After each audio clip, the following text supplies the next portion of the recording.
Mandrell's car was crushed like an accordion at a head-on collision Tuesday night that left the other driver dead.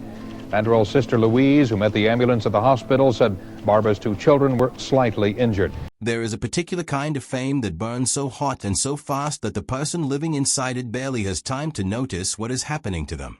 Barbara Mandrell knew that kind of fame. She stood at the very top of country music in the early 1980s, adored by millions, honored by her peers. And then, in the space of one ordinary September evening, her entire world was rearranged by a collision she never saw coming. What happened afterward, and where she is now, is not the tale of tragedy that headlines once suggested. It is something far quieter, and in many ways far more remarkable. Barbara and Mandrell entered the world on Christmas Day, 1948, in Houston, Texas. Her father, Obie Mandrell, ran a music store and played guitar. Her mother, Mary, played bass.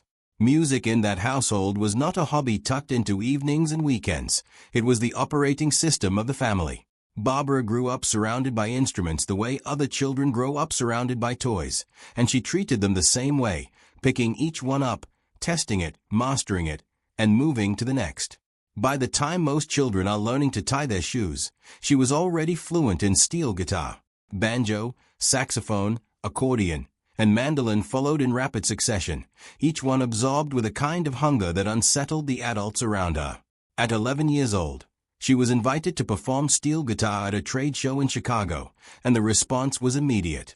A guitarist named Joe Mappes heard her play and understood he was witnessing something unusual, a child with the instincts of a seasoned professional. He brought her to Las Vegas, where she performed in showrooms built for grown adults, holding a stage alongside musicians 3 and 4 times her age. Within a few years she was touring with some of the biggest names country music had to offer, sharing bills with Patsy Cline, Johnny Cash, and George Jones while still a teenager herself. The Mandrell family built a traveling band around her talent, with her father on guitar, her mother on bass, and Barbara at the center of it, an adolescent carrying a professional weight that would have exhausted most adults. And then, at 18, she simply stopped.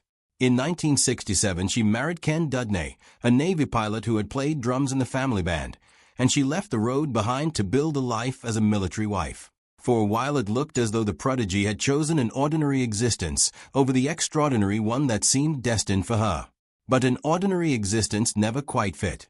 During a visit home, she sat in the audience at the Grand Ole Opry and felt something shift inside her, an unmistakable sense that she belonged on the other side of the stage lights.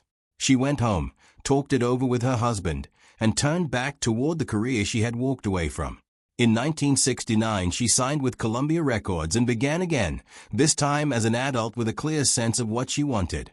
The Columbia years tested her patience.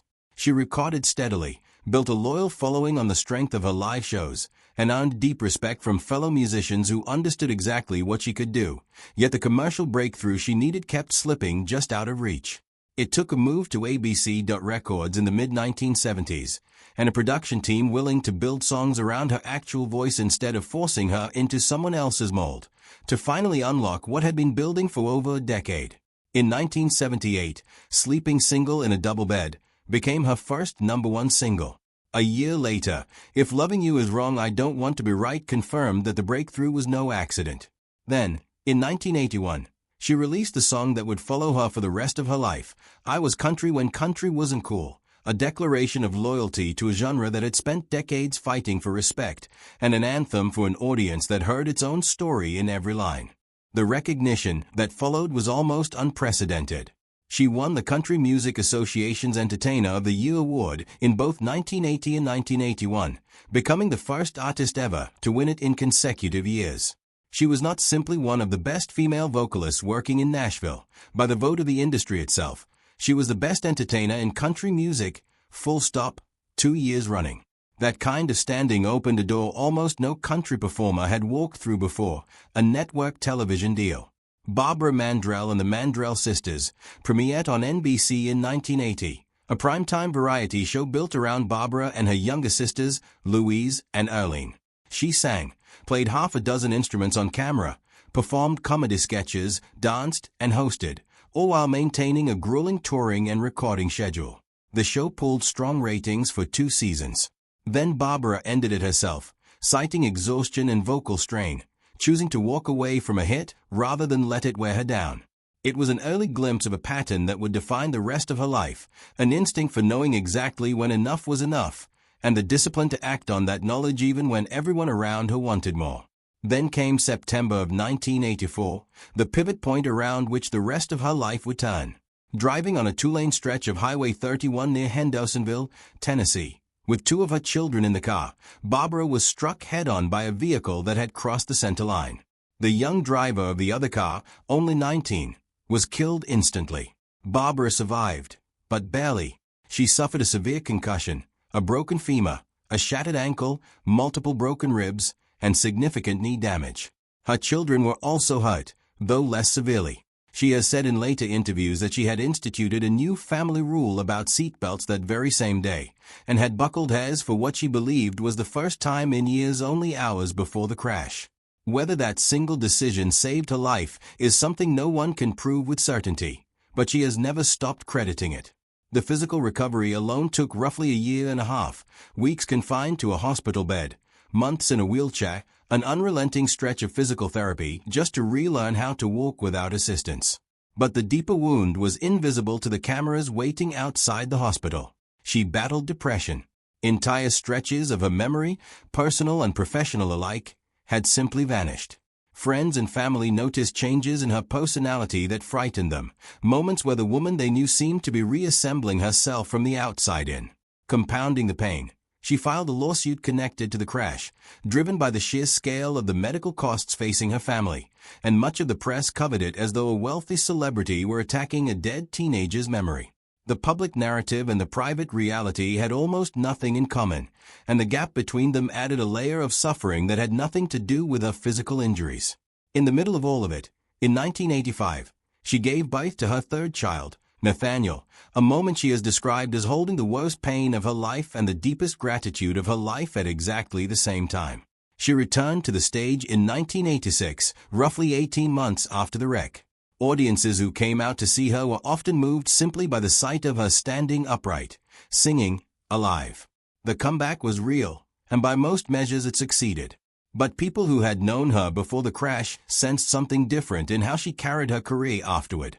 The relentless, almost compulsive drive that had defined her since childhood had softened into something calmer, something less desperate. She was still gifted, still capable of commanding a room, but the fire no longer consumed her the way it once had.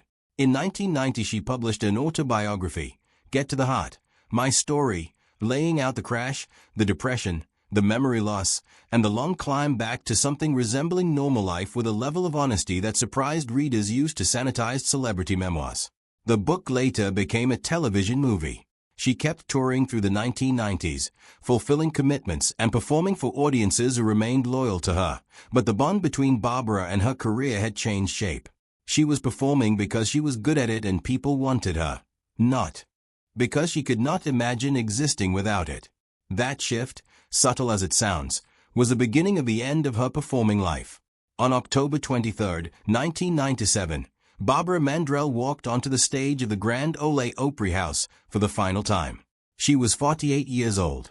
There was no scandal behind the decision, no failing health forcing her hand, no drop-off in demand. Promoters were still calling. Labels were still interested. She simply decided, with a clarity many found hard to accept, that she had said everything she came to say, and she stopped. Most performers leave the stage only after the audience stops showing up. Barbara left while hers still was.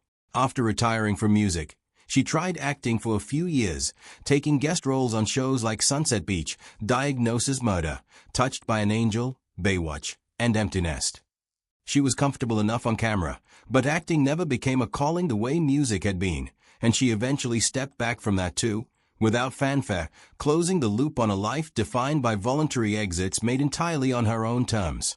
During her peak years, Barbara and Ken built Fontenelle, a sprawling log home in Whites Creek, Tennessee, one of the largest of its kind in the country, a physical monument to everything she had achieved. In 2002, she sold it. It now operates as a public event venue and tourist attraction, its rooms walked through by strangers who have no idea the woman who once filled them has long since moved on to a quieter chapter. Today, Barbara Mandrell is in her late 70s. She has been married to Ken Dudney since 1967, a partnership now stretching well past half a century, one that survived a catastrophic accident that might have broken many other marriages. Together, they raised 3 children and now have grandchildren to show for it. She lives a private life in Tennessee, largely out of the public eye, and by every account those close to her offer, she is at peace. In 2009, she was inducted into the Country Music Hall of Fame, a recognition of not just her chart success, but the sheer breadth of her musicianship and her influence on an entire genre. She does not tour the nostalgia circuit that keeps many of her contemporaries performing well into old age. She rarely grants interviews, and when she does, she says plainly that she does not miss performing. That statement tends to catch people off guard, because our cultural instinct is to assume that anyone who once stood at the absolute top of their field must spend the rest of their life aching to get back there. But everything about Barbara Mandrell's path argues against that assumption. She was a working professional before most children start middle school. She retired once at 18 and came back only because staying away felt like the actual mistake. She canceled her own hit television show while it was still winning its time slot. She survived a crash that killed another driver and spent a year and a half rebuilding her body and her mind from close to nothing. And she stood on the Opry stage at 48, looked at everything she had built, and decided it was finished.